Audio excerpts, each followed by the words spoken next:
Hi everyone. We're looking at chapter 3 right now, and there's a section in 3.1.6 about Pompeii. And I thought it might be helpful to discuss a little bit about Pompeii and the volcanic eruption that happened there with you through video.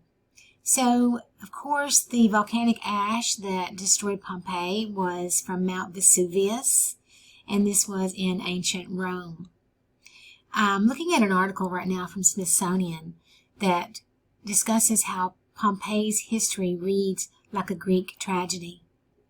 The settlers had flocked there to a site of the Roman port city because of its fertile soil, and the soil itself was a product of volcanic ash.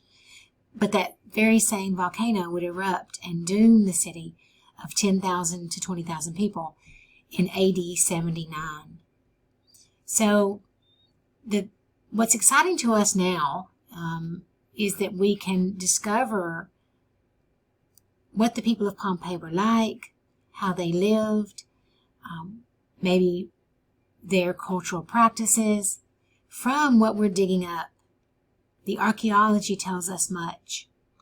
The remains of what they left behind tells us much.